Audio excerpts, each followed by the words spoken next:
I can't believe it happened so quickly, but we've already got another significant update to Pokemon Go. There's been quite a few changes, some small and some a little more significant, so let's break it all down.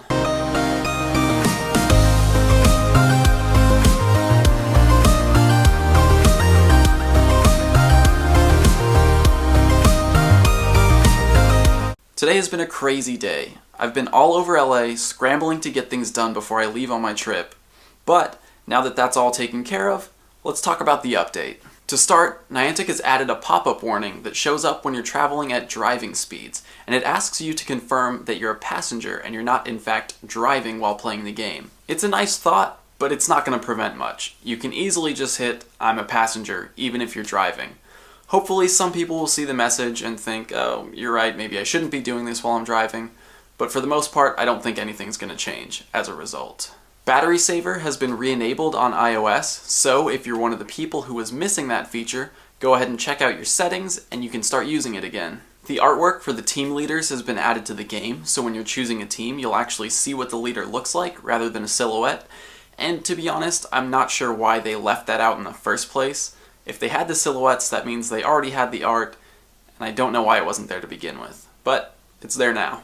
Egg hatches are now being recorded in the journal, so you'll have a record of when you hatched your eggs. And speaking of eggs, people are reporting that the game is more accurately tracking distance traveled when it comes to hatching eggs. So that's something we're going to look into in the future.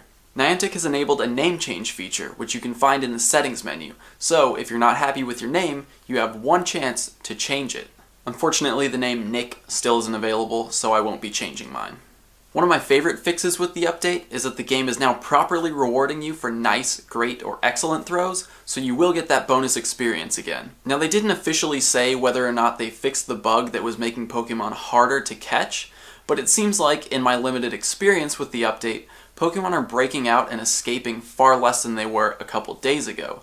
But we're going to wait for official word to confirm that one. Another fix that I'm pretty happy about is that curveball physics seem to have returned to their pre-version 0.31 state. I was just getting used to the changes, but it's nice to go back to the older physics where you don't have to try nearly as hard to throw a Pokeball at a Pokemon that's farther away. Speaking of far throws, there is a new bug that people are experiencing where after using a berry, you'll throw a ball and it goes extremely far, like crazy far, way farther than you've ever been able to throw the ball in the game before. Way farther than any Pokemon will ever be standing in the game, so hopefully that's something that gets fixed quickly. Now, one of the biggest changes that came with this update is to the nearby Pokemon list. The heading is now Sightings, and each Pokemon on the list has an image of tall grass behind it. This confused and excited a lot of people at first, but to be honest, not much has changed.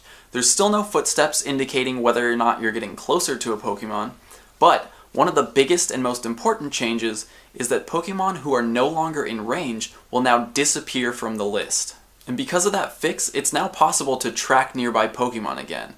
I went over it in a video yesterday, so if you want to check that out, go ahead and click on the suggested video here. Did you do it?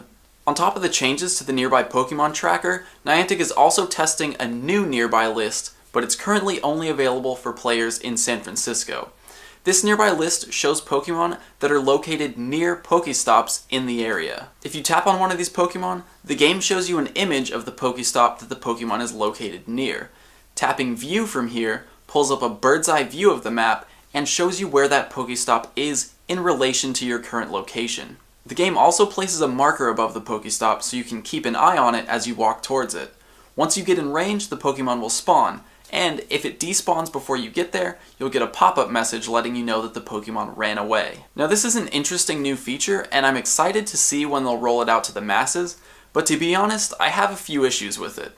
First of all, they're basically giving us Pokevision. They're telling you the exact location of the Pokemon and marking it on the map so you can go find it without having to track it down at all.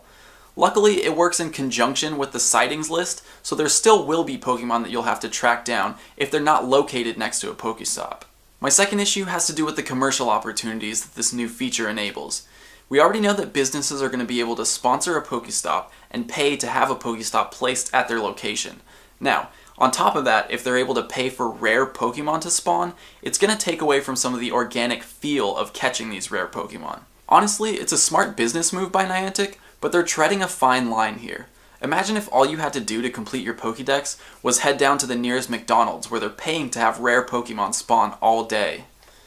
So that's it for this update. If there's any changes that you're really excited about or some that really bother you, let me know. Leave it in a comment or hit me up on Twitter at TrainerTips, TRNRTIPS.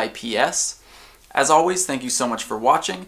I hope you enjoyed it, but now I need to pack because I have a flight in less than 6 hours. See you guys tomorrow. We have to talk about Niantic shutting down PokéAdvisor. It's unfortunate, but there is a new alternative if you're on Android. Sorry iOS users, I don't have anything for you right now. But if you're on Android, check this app out. I'm going to link to it in the description, and it works very similar to PokéAdvisor.